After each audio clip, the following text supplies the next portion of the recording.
Kita berjumpa kembali Bapak Ibu Saudara saat ini bersama dengan saya Buyung Kosaputra di channel Buyung Kosaputra juga.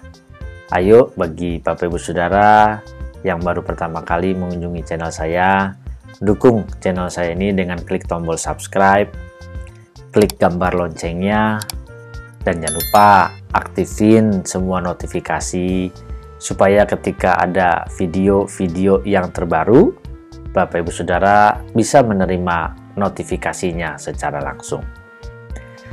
Saat ini saya akan bercerita atau mengisahkan bagaimana ketika kita mengajar tetapi justru mahasiswa ini atau peserta didik yang kita ajar dia tidak mau bertanggung jawab atau kadang suka anggap remeh ya, tepatnya mungkin anggap remeh gitu. Bagaimana kita memberikan sebuah strategi pembelajaran yang saya rasa itu sangat baik, memudahkan, tidak mempersulit, membantu peserta didik kita supaya dia bisa bertumbuh, supaya dia bisa maju, dan dia belajarnya asik. Tetapi terkadang mereka justru malah sembarangan ya. Begini, saya memberikan tugas itu jauh-jauh hari, bahkan mungkin 2 minggu atau 3 minggu sebelumnya saya sudah informasikan, ini loh tugas yang harus kamu bikin, kamu harus membuat seperti ini. Jadi dia sudah bisa mulai membuatnya dari sekarang gitu ya. Harusnya kan lebih mudah. Bahkan tugas yang diberikan pun bukannya seperti kita membuat makalah dengan 50 halaman minimum. Karena saya kan tawarkan mau buat dalam bentuk video atau buat dalam bentuk makalah. Nah, semua memilih dalam bentuk video, harusnya. Kan ini lebih praktis, ini lebih enak. Tetapi justru faktanya, sampai di deadline hari pengumpulan, itu bisa baru dikumpulkan. Dan saya bisa melihat orang-orang seperti ini dari hasil pekerjaannya itu ya tidak maksimal. Hasil tugas yang dia buat tidak maksimal. Padahal ya dia kuliah dapat beasiswa. Dia kuliah itu enak, nggak pikirin makan, nggak pikirin minum, nggak pikirin biaya kuliahnya, dia beasiswa semuanya. Tetapi dengan sikap-sikap seperti ini adalah sikap yang tidak bertanggung jawab. Ini adalah sikap-sikap orang yang malas. Dia tidak bisa membuktikan bahwa dia pantas dan layak menerima beasiswa.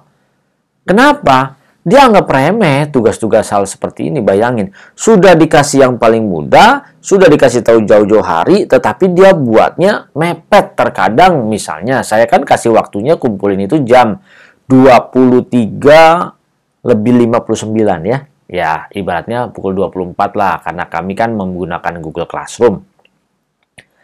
Ketika dikumpulin itu bisa tepat di jam segitu, bayangin. Dan ketika saya lihat hasilnya, ya nggak bagus. Bahkan ada juga ya yang parah. Dia lewat loh dari harinya. Dia lewat dari waktunya. Bahkan dia tidak menghubungi saya sebagai dosen kalau dia lewat. Dia anteng-anteng aja. Dia sudah lewat waktunya, dia kumpulin besokannya gitu ya. Seperti tidak berdosa. Padahal saya tidak kasih nilai juga. Tapi dia tidak ada hubungin. Bayangin loh. Ini ada ya mahasiswa yang seperti ini, tapi saya yakinnya ini banyak. Cuman dalam hal ini sedih aja gitu loh ya. Kok mahasiswa dikasih yang terbaik, disuruh belajar yang benar, dikasih strategi pembelajaran yang baik, tetap aja. Kalau kita berpikir misalnya saya yang gagal ya di dalam mengajar, toh dari 100 mahasiswa 95% semua berhasil, semua bisa. Ya hanya ada 1-2 orang yang bersikap seperti ini. Jadi di sini siapa yang salah sebenarnya gitu ya. Terkadang orang-orang seperti ini maunya apa sih? Gitu. Udah sekolah beasiswa, terus juga dapat fasilitas. Bayangin dapat fasilitas, dapat beasiswa, tetapi belajarnya nggak sungguh-sungguh. Sedih ya. Kasihan gitu loh yang ngeluarin duit buat membeasiswakan dia.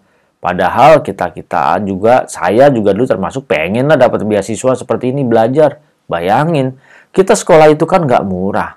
Apalagi saya menyelesaikan kuliah itu S1 teknik informatika, S1 teologi, S2 teologi, S3 teologi. Total waktu saya pernah hitung itu 15 tahun saya kuliah. Dan itu perjuangan. Perjuangan sekali Bapak Ibu Saudara. Bekerja iya, kuliah iya, belum lagi buat tugas, pulang malam, pulang sampai rumah bisa jam 11, setengah 12, pagi jam 3 bangun, jalan kerja, rutin loh setiap hari seperti itu. Hari Sabtu dulu kuliah dari pagi sampai sore. Nah, terus harus bayar lagi, harus bayar ya. Tapi sekarang aneh juga sih ya, anak-anak sekarang ini, anak zaman milenial ini, kenapa sih ya?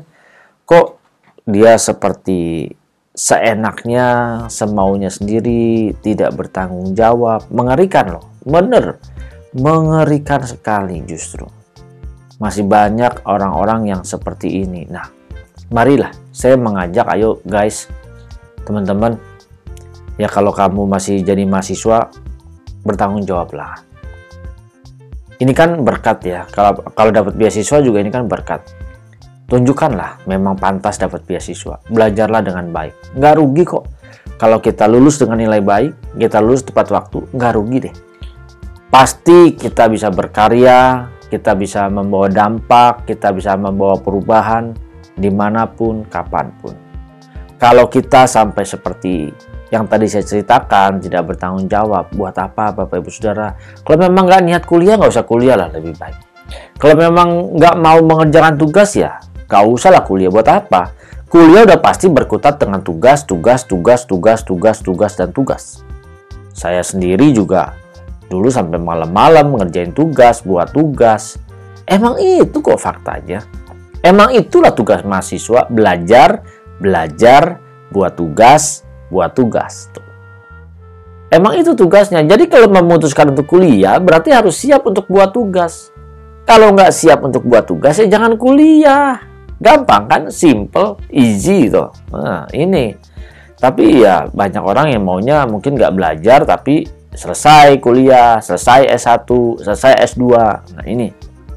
Ayolah, saya mengajak dengan kisah-kisah seperti ini yang saya dapati. Ayo. Jangan kita berbuat seperti itu. Kita harus bertanggung jawab ya. Oke guys, kalau kalian masih kuliah, bertanggung jawablah. Dimanapun kalian kuliah, kalian belajarlah. Dengan baik, dengan benar. Jangan sesuka hatinya sendiri, jangan sesuka maunya sendiri. Karena itu sudah menjadi keputusan ketika kita mengambil atau memilih untuk kuliah, maka kita harus memilih menyelesaikan tugas-tugas yang kita punya. Oke? Teruslah berjuang. Teruslah berkarya, Tuhan memberkati. Salam transformasi.